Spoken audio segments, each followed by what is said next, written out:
All right. Good evening, everyone. Welcome to Axanar Confidential number 94. I'm Alec Peters.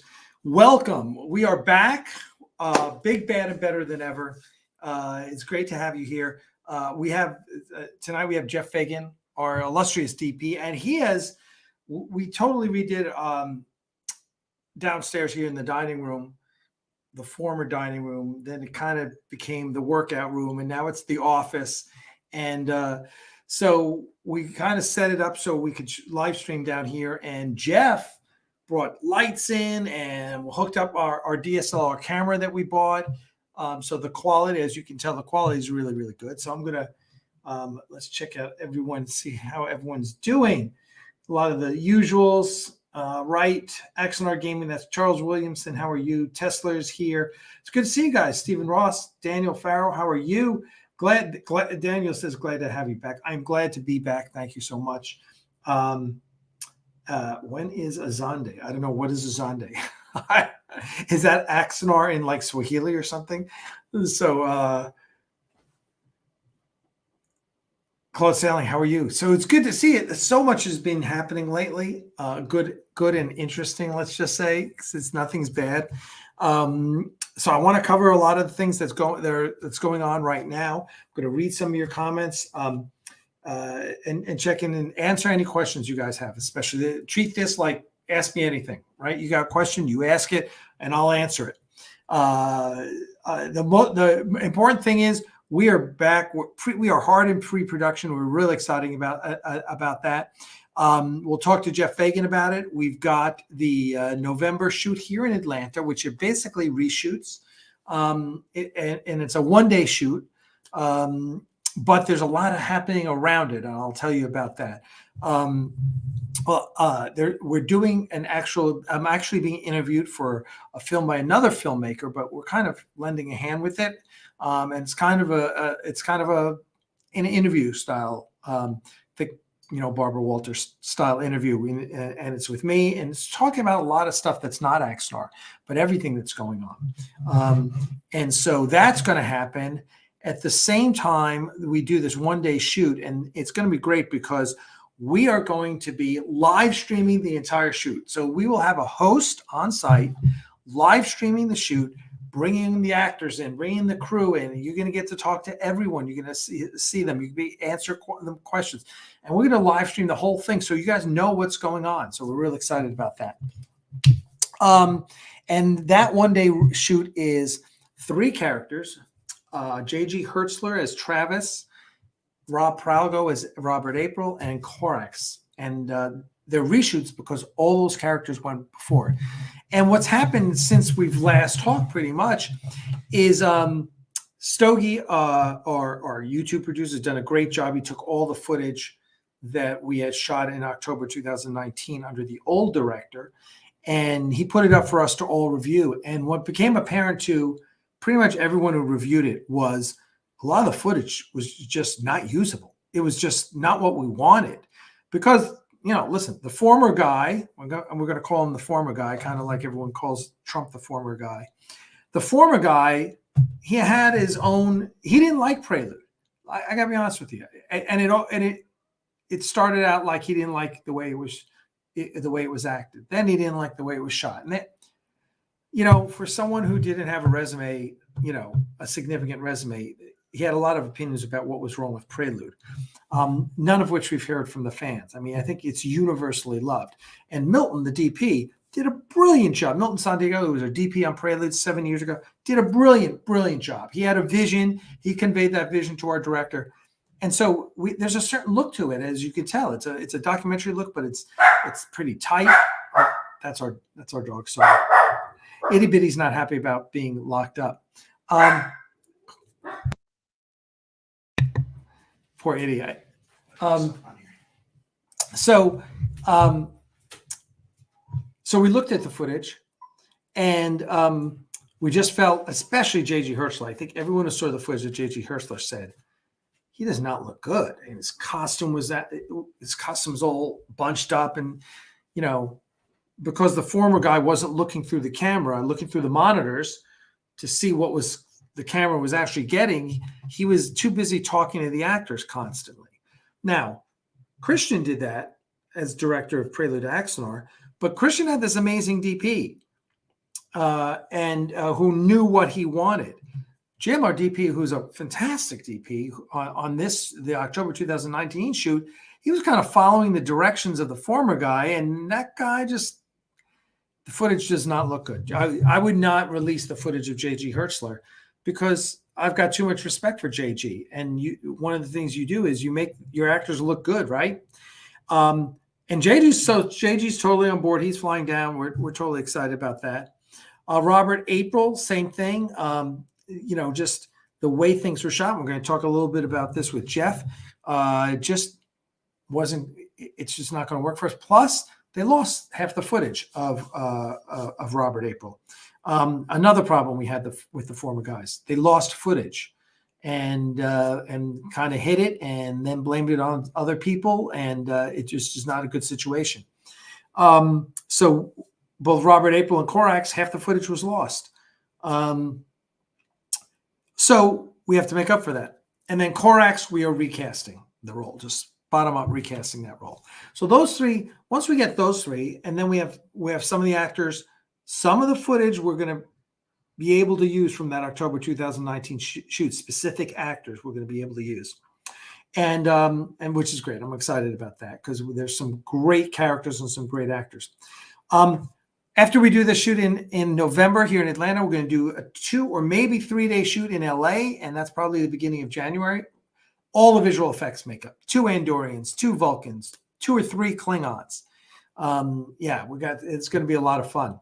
So we're well on our way to that. And then there'll be a 1-day shoot in February. James Liu, our Emmy-winning actor, who again, his footage, same thing, just not good. It's just not good. I'm not going to release it. Anyway, we got to reshoot him. And he is right now second unit director on a Disney movie. He's an integral part of that. So Disney project. I'm not sure it's a movie, but it's a project, I'll just say. So he's really busy, of course, because he's in demand, because he's an amazing, amazing stunt coordinator, second unit director, actor. He does it all. And so we're going to reshoot James and myself in February. So that's kind of the schedule right now. The other thing is then we got this great offer, and it's still in the works right now. But I have been planning. We were going to premiere the next 2 episodes of Axanar at San Diego Comic-Con next summer, just like we did 7 years ago at San Diego Comic-Con. And I got another offer, and I can't talk to you about it right now because we're working out the details. But if that happens, we will be premiering Axanar at multiple events all over the country, and we're really excited about that. Let me catch up on some comments before I give you a little more detail here, because you guys are waiting patiently. I said I'd answer some questions, so if anyone, Hunter Bonner, thank you, Hunter. Yeah, we're excited too. And Alexandrino, I just answered that question. Tim Norris, how are you, my friend? Here we go. Is the helmet's Ra's first prime? So that is a replica of the horse head from the original Stargate. I actually sold the original helmet. We did all the Stargate auctions, but before we sold it, we got it. I gave it to Frank Cerny, who was an amazing modeler, and his sister actually worked on the original Stargate movie. Anyway, he did that for me, and it's I tell you, it's just as exciting to have a replica as the original, which went for like $65,000. So yeah, so that is the Ra, and that is, and then there you go. That is a staff weapon. So I'll show it to you sometime. It's missing a piece right now. I got to glue it back on, but that's a double-ended staff weapon. So there you go.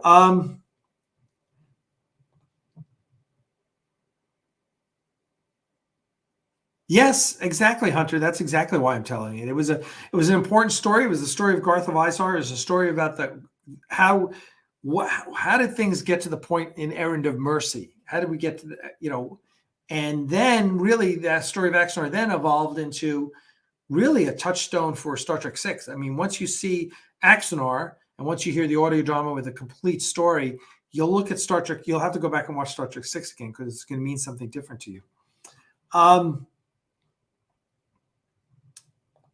Yeah, COVID was a big problem for us. We haven't done anything in a year and a half.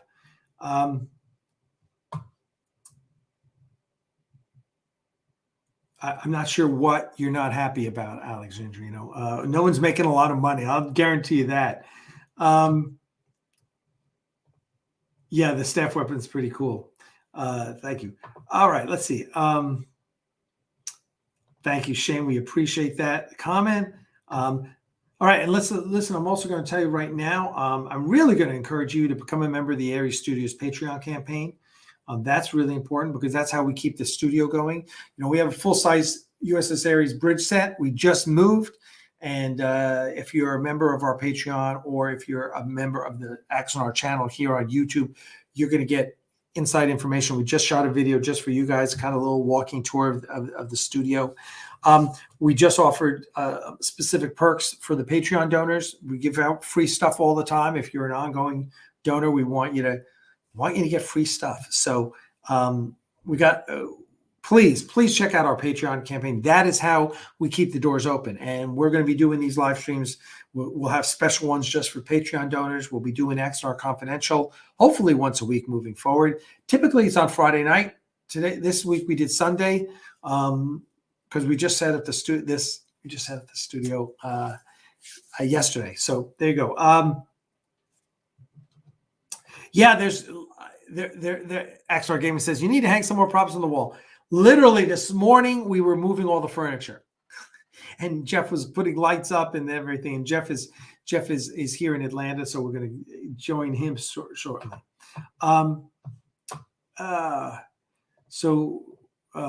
Maybe how soon do Blu-rays guesstimate for the Blu-rays a year away? Sorry to tell you that. Yeah. I mean, because we're going to be releasing next summer and it's a couple months before we get the Blu-ray out. Hello, Mark 214, Cherokee County, Oklahoma. Very cool. Oklahoma. I just drove back through Oklahoma and I stopped at one rest stop that was it Navajo? It was just a beautiful building and it was really gorgeous. I don't even remember if there was an Indian casino there, but yeah, it was just beautiful.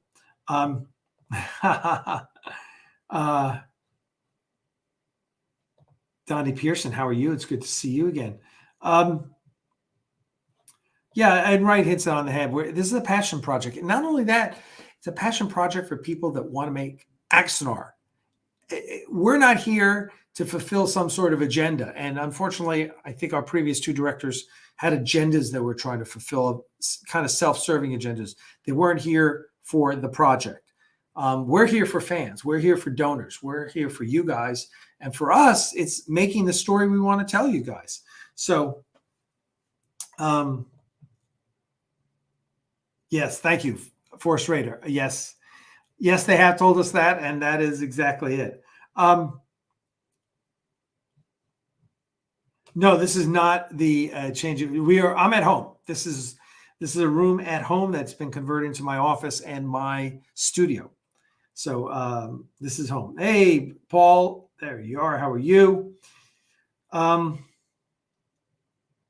there we go. Catch up on some of the comments. So once again, our shoot schedule: November, 1-day shoot here in Atlanta. It will be fully live streamed, the entire thing. So there'll be a lot of good stuff. Then probably 3 days in LA in early January, 1 day in February back here in Atlanta. And then we go to post, and hopefully we're out this coming summer. Exciting. We're all motivated to do this. Now that COVID it's not behind us because there's so many unvaccinated people, and I hope you're all vaccinated. But so I think we're well on our way to finishing this out. Any questions about the filming or what we're doing or characters, this and that, go ahead and ask your questions. We're happy to ask them. We are broadcasting on the YouTube, the Axanar YouTube channel. We're also on the Axanar Facebook group. So feel free to talk one way or another. Ask us anything you might have. one of the things Hunter Bonner says, one of the things I liked about the story is the telling of the actual worlds involved in the war. Arcanus 4 is the Pearl Harbor of Axanar. Just using an example, not trying to. Yeah, Hunter, you're right on target, and that's pretty true. I think what we're trying to do is give the scale of the war, right? And you see the war not just from starships fighting. You see it. You see what's happening on the planets and what planets were involved and things like that. So I think one of the things, we had a great meeting 2 weeks ago, and it was with our DP and with our VFX producer and with Mark Edward Lewis, our editor. And we really talked about what we were trying to accomplish.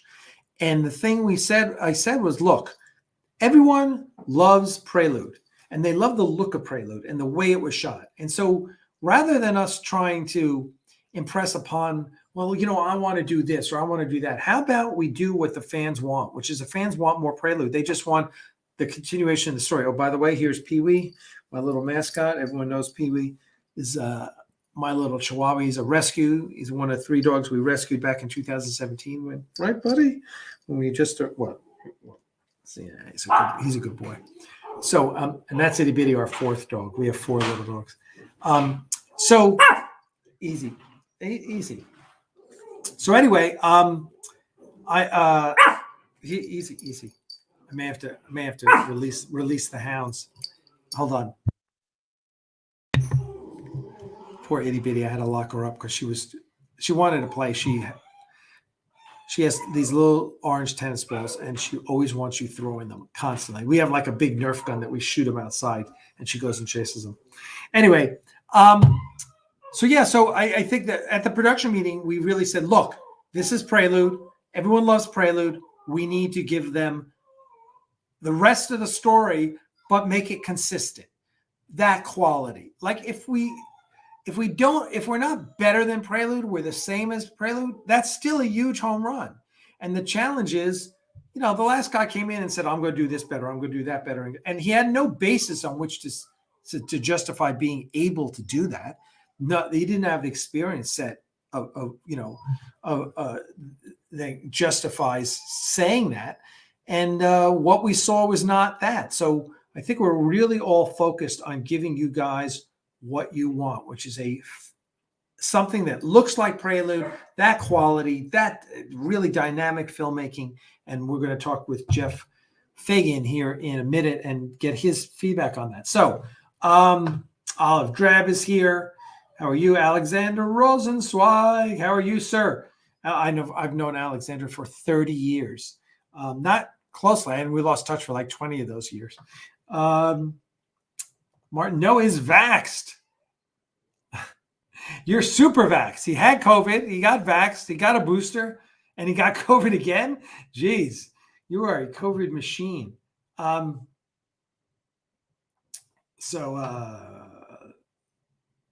right. Well, I'm gonna. Matter of fact, I guess what I have to do here is I need to send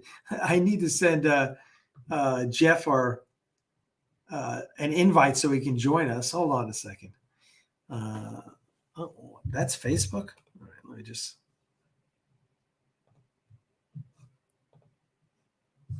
Oh.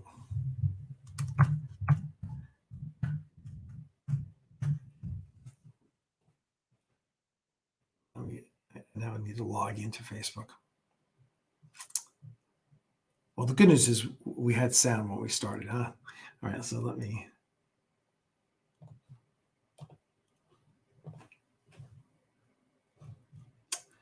just send Geoff the invite here. All right, there we go. All right. Scott Voice says Geoff will need to break away from World of Warships. We all play this game called World of Warships. I say we all. Scott Voight, who was our transportation coordinator back in the shoot in 2019. Geoff Fagien, our DP. Stogie. I think Stogie got a lot of people involved in it. We all play World of Warships. And it's a great game. And so from time to time, we're on there, and we all are on Discord together. So if you ever want to join us, feel free. Oh, Hunter. Well, Hunter, you'll have to look for us. We are the Axanar Clan. It's AXANR, I think. But look for the Axanar Clan on World of Warships, and we'd love to get you there. Oh, there we go. All right. So now I'm going to bring on our illustrious DP, Geoff Fagien. And there he is. Geoff, how are you? Wow, I look so much better. My camera. I know. You're beating me. This is like the first time that right. You're beating me. Normally, I'm in the studio, and Exactly. now I'm sitting in a room on my laptop. Yeah. Doing this live stream. So well, now I know what I used to look like when I was doing it from the laptop. Yeah, pretty much. Like, there you go. Yes, and Axanar, that is the Axanar Clan on World of Warships. If you want to come and join us, and let us know. So Geoff, we're going to talk a little bit about what we're doing here. I kind of filled everyone in on the schedule. So why don't you tell everyone a little bit about the DP role? What are you in charge of? And what are you bringing to the table equipment-wise this time? And why don't we start there? So yeah, my role for this iteration of Axanar is to basically keep the look consistent with the original Axanar, Prelude to Axanar. So that way we're essentially continuing to do from Prelude was part 3, right? And so we're doing 4 and 5. And my job is to essentially keep the look consistent. Now we are filming 7 years later. Technology has come a long way. Cameras are better. Lenses are a little bit better, but for the most part the same. But in essence, we're trying to get as close to the original look of Prelude as possible. And that's kind of my job, to work with the director, work with VFX, make sure that we are all kind of on the same page on what we are doing. And yeah, it's been surprisingly a pretty easy process, especially Milton Santiago did a great job on the original Prelude, and he made a great look, which is, there's no reason not to replicate it. So that's really my job, to make sure that we keep consistent with what came before us. Yeah, and we're doing a little differently this time, because now Mark Edward Lewis is going to be intimately involved in the actual production. He's our editor and post-production supervisor, but he's going to be on set and really he's going to be kind of the linchpin in that, the look, and making sure what's on camera, what we're seeing is going to work with him knowing what we're compositing, what VFX we're going to have, and all of that. So you're obviously going to be working with him, and I think it's great that he'll be there too. That allows Ted to really focus on getting the performances from the actors. No, absolutely. I think kind of what's happening with Mark and Ted is kind of what you see when you see co-directors, like a lot of times when you see things like the Russo brothers or the Wachowski siblings, where, they're co-directors, but I think they each have their own skill set to make the project much better. And, by having Mark there to help with Ted can concentrate on the acting, like you said, and Mark can concentrate on a lot more of the technical details. So I think it's interesting that you mentioned the Russo brothers, because obviously they've had so much success with Marvel, with Winter Soldier, right? And then they did Infinity War and Endgame, and and they did a lot of TV before, so they had a lot of experience, together. They did Community, and for those who don't know, because they loved Community so much, that's why you see a lot of the Community cast members throughout their specific Marvel movies. I'm pretty sure there's a Community cast member in every single Russo brothers Marvel movie doing a cameo. I would not be surprised. Yeah. I would not be surprised. Well, was Pratt in Community? Was that his show? Chris Pratt was in Parks and Recreation. Community was like Joe McHale, Donald Glover. It was a really, Community is a really underrated show that if you haven't seen it, you probably should. It's kind of like, it's a comedy. It's half an hour. It's about, people who are in their, late 20s to all the way. Chevy Chase was in that show, and he was in his 60s or 70s going to community college. And that's kind of the funny part of it. And I think they did a killer job. They were, I think, on the air definitely like 5 seasons, maybe 6 seasons, but that was a really great show with a really great cast with a lot of people who went on to do some really great stuff, including the Russo brothers, who directed a lot of the episodes. And, you have Dan Harmon, who went on to do Rick and Morty and has done some really great stuff as well. So, yeah, it's impressive that Feige gave those guys, the Russo brothers, Winter Soldier. I mean, I remember before that came out, and it was like, wow, that's a big jump for the Russo brothers. But I think they certainly did an amazing job, because Winter Soldier, is arguably one of the top of all those Marvel movies. Is arguably one of the best. Yeah, I remember when it came out, a lot of people were like, "This is Avengers 1.5," and I'm like, "I like this better than Avengers." It was less to me. Look, I love sci-fi, I love Star Trek, but to me, Avengers went super sci-fi, whereas Winter Soldier kind of grounded it a little bit more. It was more realistic, and that's what I liked about it. It was more of a spy thriller. Exactly. Everyone always says, "Oh, it was like a '70s spy thriller." And it really was. It was 3 Days of the Condor. It was great. It was really good. So tell us a little bit. I've talked about it, that we're going to be shooting in 6K, and help educate the average viewer out there. What does that mean? What is 4K versus 6K versus 8K? What are we shooting in? What are we watching on YouTube? Tell us about that. So basically what we're doing that's a little bit different. I can't speak to Prelude because I wasn't there, and I don't know what the original footage was shot at, although from what I hear it was mostly 4K and maybe slightly above. But we're shooting in 6K. We're using 6K cameras. I actually have one of the cameras right here because I just got back from a shoot. And this is the Red Komodo. This is not the setup that we're going to be using. This is like a very portable setup to kind of make it like a DSLR. But we're going to be shooting 6K. And the reason we shoot 6K is because right now, 4K is pretty much the standard. If you go to the store, you could pretty much only get a 4K TV. If you go on YouTube, you can watch everything up to actually 8K. You watch Netflix, Amazon Prime, everything is in 4K. And I think one of the biggest changes that I helped make kind of when this new team came in was the realization that I was part of the crew for the 2019 shoot, but I was a camera assistant. And one of the things that we realized was pretty much everything was either shot in 4K or 5K. And that's fine when you're shooting practical stuff, but by shooting 6K, it gives you a few different options. It lets us take the same angle, and it also lets us reuse that angle and zoom in a little bit without losing image quality.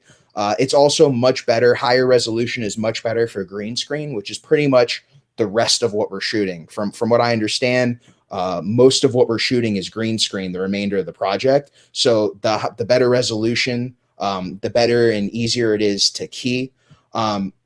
And also, it just has a better look to it depending on what camera system you're using. Obviously, resolution doesn't necessarily, you can shoot, everyone says, my iPhone shoots 4K. Shooting 4K on an iPhone is not the same as shooting 4K or 6K on a cinema camera. It's just not the same. And, when you're doing a project like this too, you also want to shoot in movies. You typically want to shoot higher than your delivery format. So where I was getting at before was when I came in, I didn't realize that no one really spoke to Mark Edward Lewis or the VFX team before about the delivery of Axanar. And I guess the plan was they were going to deliver parts 4 and 5 in HD. And that was something that I really had to be vocal about because, we are now in 2021. And 4K is a standard. So that's why, you may have seen Alex post about how Axanar is being released in 4K. That's why we're doing that. And also shooting in 6K leads to having much sharper images in 4K. So it gives us not only better images, but it also gives us more options in post. If Mark Edward Lewis goes, you know what, I really like this shot, but I'd like to pinch in a little bit more, be a little bit tighter. Well, he has the option to do that in post. Whereas before, he was really stuck with what he had because, it was shot, in 4K, 5K. And there's a lot of technical reasons with some of the higher end cameras why you actually want to shoot in a higher resolution. A lot of it has to do with using more of the sensor. I don't want to get super into the technical details because this isn't that kind of live stream. But there's a lot of reasons why we are shooting 6K for the benefit of the project. It, of course, is going to be pretty heavy on the data, but since we are coming out with, the parts 4 and 5 in 4K, it only makes sense to release in 6K. Now, I know we've had some questions about the VFX. People were asking, well, if, you're shooting in 4K, are the VFX in 4K? And quite frankly, no, the VFX aren't in 4K, but they also are not in HD. They're living in a resolution that's kind of between that, which is very easily, we can very easily fit that in the editing. I've already spoken to Mark Edward Lewis in our VFX department about how to do that, because I have been doing freelance editing for a long time. So I have experience with mixing resolution and whatnot. So that's kind of where we're at. And we talked about talking about resolution and remind me because people don't understand the difference between 2K and 4K and 6K and 8K for that matter. And it sounds like, oh well, 4K to 6K, that's only a 50% improvement, but that's not the case. No, so basically every major step, when you take 1080p, which is very close to 2K, that's why a lot of people say HD or 2K. When you go from that to 4K, you're looking at about 4 times the resolution. Now, when you're going from 4K to 8K, you're again looking at 4 times the resolution. But you don't necessarily need to be shooting in 8K unless you have a specific reason for that, which is why we are shooting in 6K. Our cameras shoot in 6K. And 6K is a little bit more than 2 times the amount of information that's in 4K. So that's kind of, it's not 50% more, but it is 2 times the amount of information. So there is a lot more information that's in 6K in those files. Gotcha. And also explain, since we talked a little bit about the VFX and the VFX, talk about what uprezzing is. So uprezzing, it's a process where you take lower resolution and bring it to a higher resolution. Now, if you go and you take, resolution that's super old, let's say from the 90s, early 2000s, that's, standard definition, which is below 1080, and you try to upres that to 4K, you're basically trying to make it 4K, and that you're going to have issues. But if you go through a proper, if you go to a proper editor that knows how to upres, it takes a decent amount of time if you're going to do it right and you're going to scale it up, but it tries to make that footage the proper resolution. It's not as simple as just taking a video file and exporting it that was 1080 and exporting it as 4K, because then it's not really 4K. It's trying to make that 1080p or 4K video file higher resolution than it was originally, and that's uprezzing it, making it the better resolution, but actually making it as close to that resolution as possible instead of faking it. Gotcha. So we're going to be using your red Komodo? We are going to be using the red Komodo, this good old white one. Not this lens. This lens is like a fun lens that I was shooting on as an experiment today. As you can see, lenses do not normally come colored like this. But we just had fun with this today, because this lens is actually underneath this is it was made in the 40s. So it's wow. Today was like an experiment to kind of see to kind of check out this lens and some other lenses. But we have a really nice kit for our 2 camera setup, and I'm really excited. Yeah, people don't again, if you're not in the industry, you don't realize that lenses are, you can talk about, I'm going to shoot on a red, I'm going to shoot on a Alexa, whatever you're shooting on. Mm-hmm. But the quality of the lens is so important. Absolutely. And you rent lenses just like you rent camera bodies. And and there are, as you point out, there are 50-year-old lenses that are considered even better than what's being made today. Yeah, absolutely. And this lens is actually one of those, which is why we were filming a video for my YouTube channel to see how this lens looks on this red camera body, because you can use this lens, which is incredibly cheap. You get them from Russia. They're under $100. Although this mod that I did, you have to have a 3D printer to do. And you can get, really, really high end images comparable to lenses that are hundreds of dollars. And so it's called, shooting with vintage glass. And that's why there's a huge resurgence of vintage glass. I don't know. This is probably a good topic, but if you heard of Zack Snyder, did the Justice League cut, and most recently he did, what's that zombie movie he just did for Netflix? Oh yeah. Was it not Dawn of the Dead? You're gonna have to Google it. But basically, what Zack Snyder did was he shot on the highest end red camera, and a good amount of the movie he shot using 2 vintage lenses, which you may, as a viewer, may have noticed because it has a unique look to it. So vintage lenses are starting to come back in cinema, just because, interestingly enough, they look really nice. And they work. They work and can be adapted to a lot of the newer cameras. So it's had a nice resurgence to it. So if you didn't notice that, if you go back and watch his movie on Netflix, you may notice it's got a very interesting characteristic to it. And that is one of the reasons why. Not all the reasons, but definitely one of the reasons why it looks so unique. Gotcha. Yeah. Geez, we could do a whole show about Zack Snyder. I know, right? Yeah. I remember seeing the Stanley Kubrick exhibition at the LA Museum, the LA County Museum. Maybe it was a Museum of Modern Art in LA. Anyway, it was a Stanley Kubrick exhibition that had gone around the world.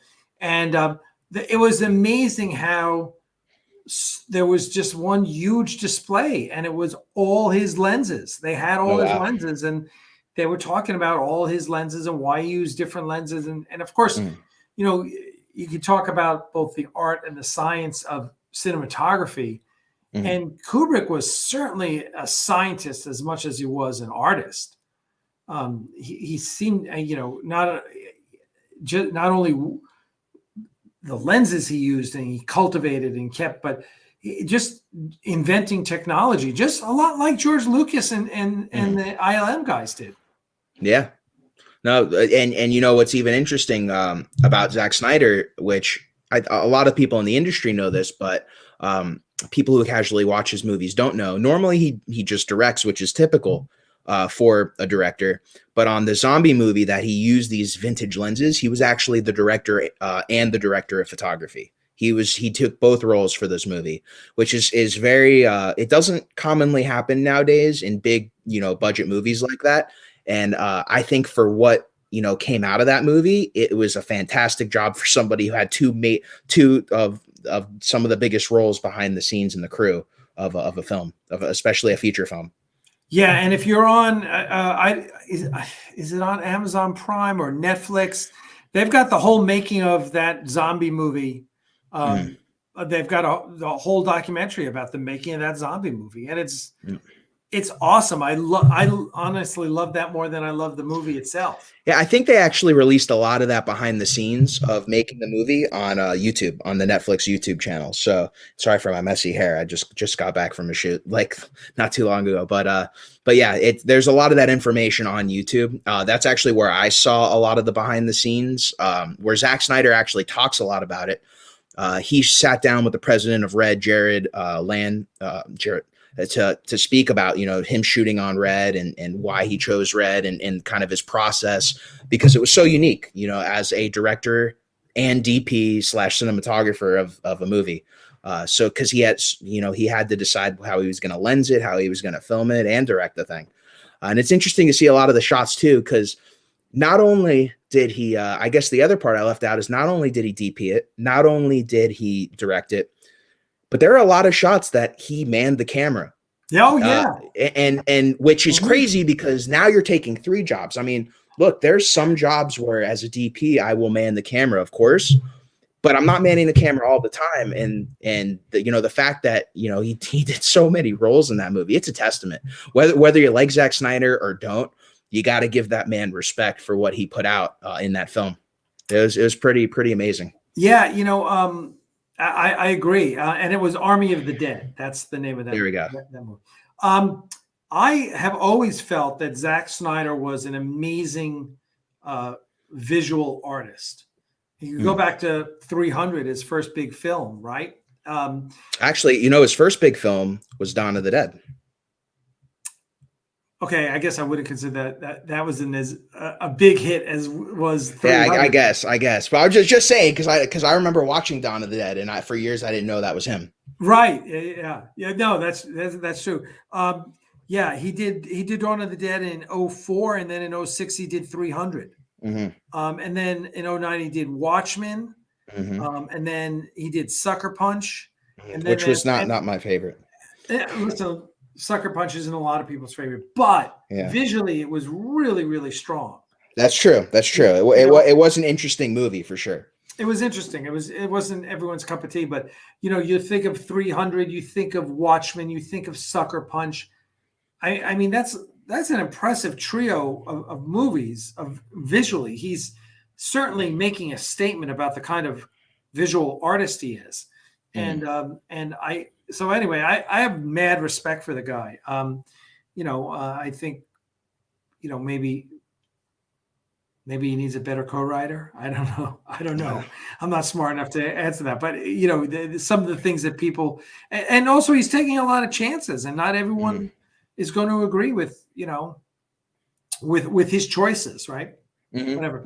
Anyway, but it's, and that's one of the things I like about you, Geoff. We can talk about DPs and what they do and how they do it. And you are really certainly very well versed in the art and the science of photography. And I think that's important. I think, a DP is a really, really fascinating role, because you really have to be able to take a vision, which is the director's vision, and then turn it into a final product. And that, going from what's in the director's head to what is on the what is on the you used to say celluloid, but what is on the videotape at this point is or the memory card is really, really important, and it's really complex, and it is a mixture of art and science, and it's also of translating, right? And it's also a lot of research.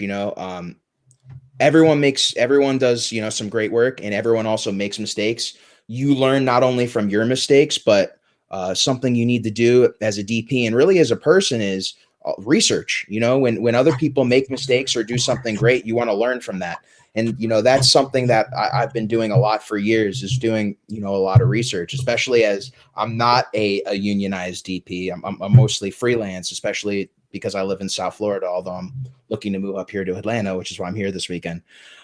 You have to do a lot of research. You have to see what other people are doing in the industry. And you don't just want to look at the current trends on what's being done, but you also have to go back to the basics and look at the past and see what's done. That's why you hear a lot of film buffs talking about Orson Welles and Stanley Kubrick. You have to kind of go back to a lot of these guys who did some groundbreaking things back in the day, because a lot of what they did is still groundbreaking.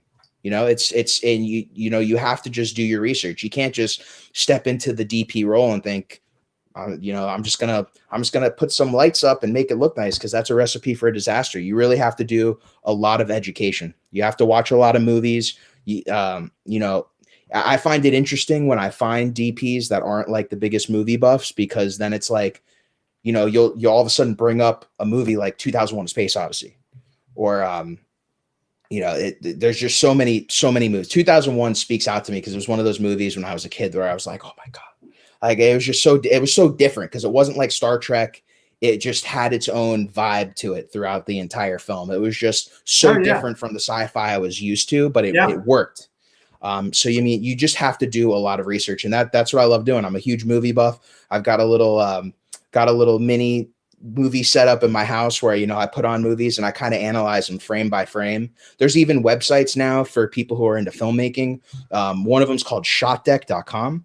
And on Shotdeck, it's SHOTDECK.com. Okay. And what Shotdeck does is you type in scenes or like movies that you really liked, and they just have a crazy amount of screenshots from those movies where you can go look at that screenshot. And as a DP, you should be able to somewhat reverse engineer what they did. And it gives you ideas for what you want to do in your films, how you want to light your films, how you want to frame your films. And so there's a lot of, where I guess the moral of this is there's a lot of information out there today that I didn't even have when I started my filmmaking journey back in, the late 2000s. I started in 2009. And it's crazy. It's crazy that it's been over 10 years of doing filmmaking related craft, but it's just a lot of research. And if you want to do this field and you're cool with doing research and you're a film buff, you'll fit in really well. Yeah, I'm sorry. My mouse batteries died, so I just had to kick them in the ass. But no, I know that's true, Ian, because I was mentioning to you yesterday that I was watching a fan film, and when they were shooting on the bridge, it looked okay. It's the set's beautiful and the costumes are pretty great. So it kind of looks Star Trek-y. And then they started doing location work, and I'm like, oh, this looks like a fan film. Like I was into it until I'm looking and going, yeah, this looks like a bunch of guys went out with a camera and don't know what they're doing. Now, that's not to say I would do better because I'm not a DP. I immediately thought, like, you know what you need? You need to look in the kind of shot you're going for. You need to find that shot in a bunch of different movies and then see what they're doing at the very least, and then kind of understand, okay. But it's all gets back to what you said, which is research. And, it's way more complicated than people think. People think get a camera and put it on a tripod or put it on a slider and boom, you're good to go. And it's not that easy. No, not at all. And you notice that with a lot of fan films, and, you got to give those guys credit. They're going out there and they're making, Star Trek because they love it. And it's not just Star Trek. There are so many fan films now. It's crazy because filmmaking has just become so much more accessible. But now you can kind of see the difference between professionals who are making fan films and fans who are making fan films. And it's crazy because regardless, it's considered a fan film, even if it was done professionally. If it wasn't licensed, it's a fan film. You see that in like the Batman fan films, and there's a crazy amount of really well done Star Wars fan films. Oh yes, way more better. There are way more professionally produced Star Wars fan films than there are Star Trek fan films. It's just it's just a fact, and it just comes with, I think, a lot of filmmakers were inspired by Star Wars, and so they like to be in kind of that world. Yeah. I'm trying to think of other Star Wars, I feel like, is the biggest fan film in addition to like comics, but I think DC and the comic companies are a lot more careful with their IP, so they don't allow as much as like Star Wars, and Star Wars for years has really encouraged fan films. I remember I've been seeing Star Wars fan films probably as long as I've been seeing Star Trek fan films, but definitely more of a variety, for sure. I think since I've seen a lot of them since like 2000. Maybe 2005 when I started seeing them. And I'm talking about when I started seeing them and they really caught my eye, is like, they weren't quite, what you're going to see in the movie theater, but wow, they were way better than anything that has come before them. Yeah. Oh yeah. Absolutely. I mean, listen, I remember it wasn't really a fan film. It was more a parody, but I remember Hardware Wars back when Star Wars originally came out. But then really the first big Star Wars fan film was Troops, Kevin Rubio's Troops. And that really started that off. I will make a plug right now for our good friend Kevin Porter's Batman fan film, which is called Dying is Easy. Bat and the Sun Productions. You can find it online. Their latest one, Dying is Easy, is really fantastic. It is really, really good. And Kevin Porter plays Batman, and Aaron, I forget his last name now, plays the Joker, and he's amazing. I mean, Kevin will tell you, well, I just kind of get in the suit and grunt. But Aaron's Joker is fantastic. I loved it. And Doug Jones is in it, and Michael Madsen is in it, as well as our good friend Orion Akaba, who's the narrator for Axanar. He's in it as well. And it's just really, really, really well done. It's just, it's just a tiny, tiny, tiny notch below what you see on the big screen. Yeah, and they've been doing it for a while too. They did a lot of those versus, like superhero versus another superhero. Like I think they did Batman versus Darth Vader. Yep, that's the first one I saw of theirs. Yeah, And I was Stuff like, like that. holy crap, this is And good. maybe they did Wolverine versus Predator, or maybe it was Batman versus Predator. I don't know. Well, yeah. Well, that is Batman Dead End Mhm. is the Sandy Collara fan film where Okay. Batman battles the Predator and aliens. Gotcha. Gotcha. That one was pretty good. I like That that one. was really good. Yeah, and that kind of Mhm. kicked off the modern era of fan films too. Mhm. It was yeah. So yeah, it was great. Um, and yeah, I think one of the things I think like anything, Mhm. I'll say like acting. Like once I went to acting school and started studying with some of the top people in the business, you not only do you realize how much you don't know, Mhm. like before you get listen, I'll say this for anyone, before you actually get into that profession, you have no clue what it's all about. And then you get in that profession and you're like, holy crap. So that's one thing, is knowing that it's, in learning, it's called conscious incompetence. Like you go through 4 stages of learning. There's conscious incompetence. You don't know what you don't know. um, I'm sorry, unconscious incompetence. You don't know what you don't know. Then there's conscious incompetence. You're like, oh, wow, I don't know how to do this. This is new and wow, I've got so much to learn. And then there's conscious competence, like I know it and I can do it, but I've got to think about it. And ultimately, you want to be unconsciously competent. It's second nature. And when you get into that, when I got into acting, I was like, holy crap, this is nothing like I thought it was. But the other benefit is what it also does is it gives you this massive appreciation for what actors are doing. And now when I was watching Mayans MC, which is the sequel to Sons of Anarchy, which is an amazing TV show. And I'm just engrossed by the work the actors are doing. They've got so many great actors you've never heard from before. And like one actor here in the 3rd season has just a killer arc. He's got such great meaty stuff, and his work is amazing. But it's the same way with DPs. I mean, I love seeing stuff and going, wow, Mhm. hey, that's amazing. How did they think to do that? Or they added impact to the scene by doing this. And you and I were talking about how much stuff is handheld these days. Yep, absolutely. Why is that? Absolutely. Tell everyone out there why that is. It just kind of keeps you. It kind of keeps you in the zone. Like it makes you feel kind of like you're there, like you're being engaged with it. Because you use a gimbal, you use a slider, you use a crane. Those are obviously very cinematic, but they kind of take you into the unrealistic level. Whereas Battlestar Galactica, the reboot, is a great example of a show that even the CGI looked handheld for a reason, and it was to kind of keep you engaged, like it was like you were there, you were in the trenches. And so I feel like handheld has made a resurgence lately. I mean, look, I did all handheld today with this just because not necessarily because it was easier, but because it kind of keeps you feeling like you're there as the audience member. It makes you feel involved.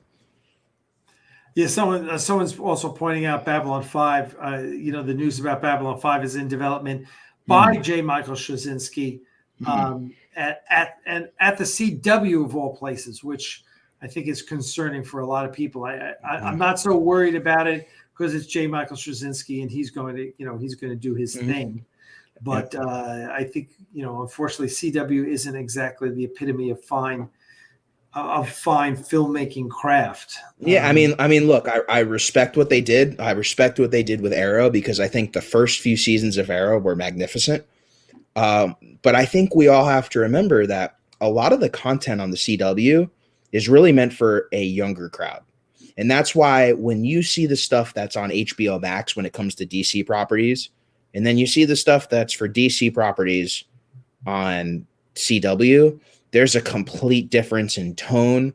There's a complete difference in acting, the way they act. I don't want to, crap on anybody. There's a difference. There's a big difference in the way the acting is done. And that's why the acting of the shows don't even match, not only the HBO Max shows, but they don't come anywhere near the movies in tone. It's like, I think Grant Gustin does a great job as the Flash, but Ezra Miller, even though we've really only seen him in one movie that's been redone, it's just something about his performance that I'm like, man, Engrossing. that guy kills it. He d- kills it. He does. He absolutely does. I just love that character, and and it was so interesting because I remember watching. It was like in season 1 or 2 of The Flash, they announced that Ezra Miller was going to be the Flash. I'm like, I love Grant. Why are they changing it? That makes no sense. But even when I saw Whedon's Justice League, I was like, okay, it's that is the kind of tone that they needed for this kind of movie. Even though I didn't like the Justice League Joss Whedon version, I like the Snyder cut much better. And it's not because I love Zack Snyder. It made a lot more sense. Yeah, it did. And also it also made the Barry Allen a much more fleshed out character. And Cyborg. I mean, we'll go on a tangent here, but it's just he was a much more serious actor. I feel like for the kind of role, for the kind of movie they were trying to put out. And I think, the CW actors do really great for what they're doing, for the kind of shows that they're doing. But again, a lot of them I feel like are made for kids. That's why, it's just it's not even kids. I should just say a younger demographic. And I would say it's I think the demographic, it's not just younger, but it's, what's the right word I'm looking for? The bar's lower. Yeah, well, it's like in every single episode of The Flash, someone gets upset and they walk into a hallway and then one person's like, I'll go talk to him. Yeah. I mean, really? You do that in every single episode? I mean, come on. And it's like, that's why I stopped watching, because I'm like, it's almost too formulaic. Someone gets upset when they walk into a hallway, I'll go talk to them. Now I'm gonna have to. You're gonna look out for that now. Talking about, because I'm thinking of one of the last episodes I started watching The Flash. Almost every single episode, probably except for the crossovers, and I'm pretty sure in some of the crossover episodes they still did it. My take. We are on a tangent, but let's run with it. My take on The Flash is the secondary characters are way more interesting than the primary characters. Yeah. I think who's the one that plays I haven't seen it in a month or two. So who plays the professor? The professor. The one from Multiple Earths. Oh, Tom Cavanaugh. He kills it. He's my favorite actor of all the CW shows for sure. But I mean, he's a veteran. He's a veteran, man. And you know what? The guy who plays Joe West, he kills it too. But again, veteran actor. He was on Law and Order. Exactly. He was so many years. The guy, he's great. Meanwhile, and Grant is good. I like Grant. He's endearing and all. Iris, wow. I'm just like, they did that thing that they did in they did it first in Arrow, where they took what's her name, the female character, and made her a superhero in like 3 episodes. They made her Black Canary or something. Yeah, right. I was like, really? You've totally diminished what it means to be a superhero. And to give a lot of the actors on the CW shows credit, I don't think that they're bad actors, because it was like we were watching what the show that you like, Mayans. We're watching Mayans, and they had one of the actresses that was a guest star on The Flash last season, and her tone was like great on that show. So it's very clear that they're acting a specific way because it's the direction that they're given to do that. I don't think it's a flaw in any of their acting. I just think that's the direction they're given. Could be. I will say on The Flash, and one of the things that bothers me about The Flash is that it goes from the most simplistic kind of real comic book writing to sometimes they do stuff that is just really, really great. I mean, there was a lot of stuff with the elongated man, that guy, and he was brilliant. I just immediately fell for that character. I was like, I love this. He's great. But then they do stuff and you're like, oh, I think I've seen this before, Well, it's like, how many times can you bring back also Eobard Thawne, How many times can he get killed off and then back and then killed off and then back and killed off. But the first season of The Flash I loved for the most part. I really liked it, and I think they killed it. Yeah, absolutely. Let's see. I'm just going to look at some of the questions. We was talking about Supergirl. Yes, I haven't really watched Supergirl outside of the crossovers. Here's a good question. What do you think of the original Law and Order returning to NBC? Love it. They got screwed when they got canceled. It was crazy when NBC canceled them in season 21, right? Was that 21? I think it was 20. I think this is 21. This is 21? Yeah. And it was like, why aren't you breaking the record, Gunsmoke's record with this show? What?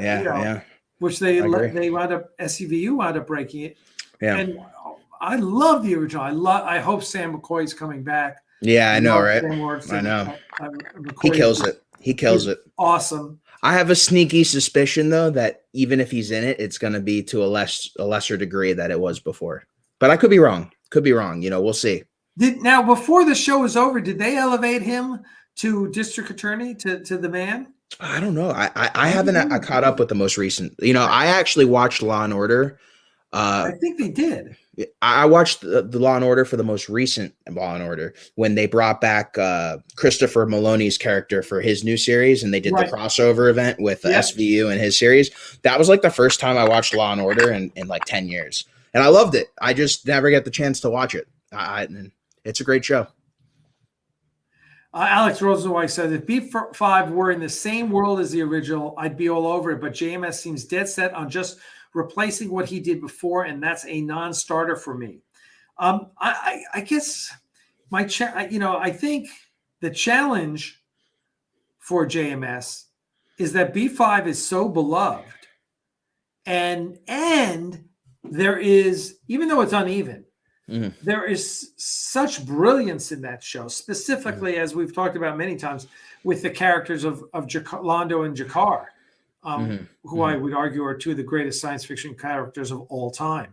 That it's a real tightrope act that he's got. When Ron Moore redid Battlestar Galactica, exactly. You're redoing a show from the 80s, that was 25 years old when Ron Moore came out. It was 25 years old, and it was, it was cheesy 80s sci-fi, 70s sci-fi for that matter. And they did a killer job. And it was brilliant. Yeah. Brilliant. But B5 is well regarded. B5 is not bad 70s sci-fi. It was really good. So I don't know. It's going to be interesting to see what they do.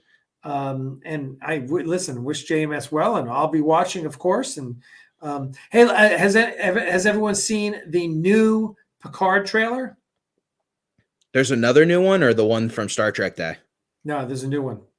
Okay. I shouldn't say that. Maybe this is the one from the Star Trek. Yeah, the Star Trek Day was the only one. Trailer? Yeah, it was like the one that was a proper trailer and not just like a few seconds long. And gotcha. I'm watching that trailer and I'm going, wow, this is the season of where everyone goes, okay, I'm in. I love it. It's great. Yeah. And they're doing something for the fans. I mean, I know they spoke originally a long time ago about shooting season 2 and 3 back to back because they wanted to try and make it a 3-season story. But I mean, they actually did it. They're in production of season 3 right now. They're literally filming episodes. So it's like, we're going to have season 3 a lot quicker than we had season 2. It's going to be over a year between season 1 and 2, like a lot over a year. Because season 1 premiered over a year ago now. Yeah. Oh yeah. Yeah. It was like right before, like literally right before COVID, and then finished during the beginning of COVID.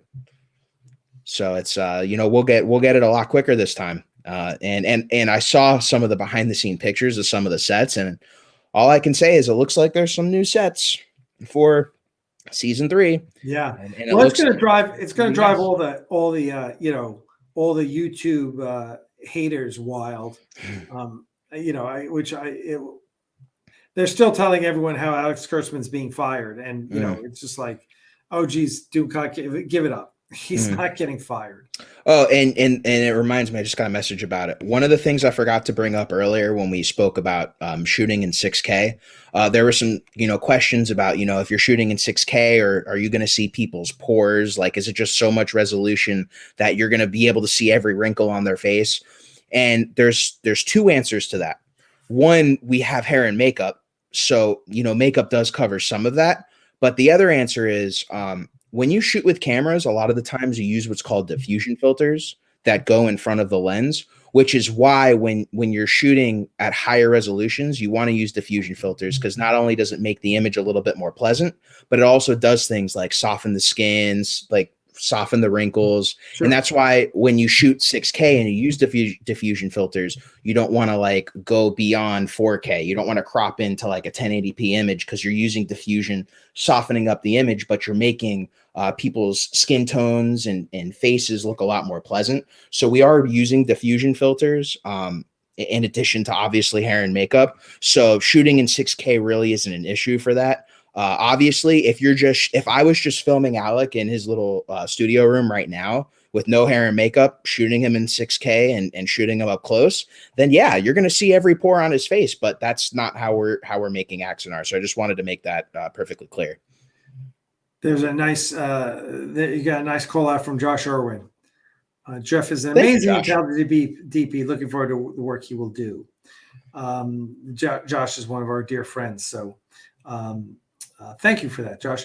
Mm-hmm. Well, listen, we are over our time and we want to get going here. Thank you all. Thank you to Geoff for joining us tonight. Thank you all for supporting us as always. Please, if you're not a member of the Aries Studios Patreon, please join. That's how we keep things going at the studio, and we will be doing more amazing things over the coming year. I'm real excited to get Axanar done, just to get Axanar done, give all the fans what they want, but also then it frees us up to do other things. And I know both Geoff and I have some great ideas of stuff we want to do. There's a lot happening behind the scenes, which I can't tell you right now. Hopefully I'll be able to tell you in the near future about other projects and supporting fan films and all. So we will let you know. For now, thank you so much, everyone. Geoff, thanks for coming out tonight. No problem. Thanks for having me. And everyone else, you know where to get me. You can find me on Facebook anytime, Alec Peters. You can email us, alec@axanar.com, or just go to our website, axanar.com, and make sure you sign up for the newsletter. That's how you stay up to date with everything we're doing. We have a new video update coming out here in the next couple days. So stay tuned for that. I wonder who shot that video. I don't know, some hack. Yeah. Some hack with a stormtrooper camera. Yeah. And for those who don't know, they call this the Stormtrooper edition because it's white. For those who didn't get that. White and black, yeah. So, all right, everyone, thank you so much. As always, live long and prosper. Let me get in the frame there. There you go. Geoff, thank you so much. We will see everyone hopefully next week. Hopefully this coming Friday we'll do another one of these. I've got a couple of guests lined up. Alexander Richardson is going to join us again and tell us what he's been up to and what's coming down the pipe. So thank you, everyone. We'll see you. And as always, wear your damn mask.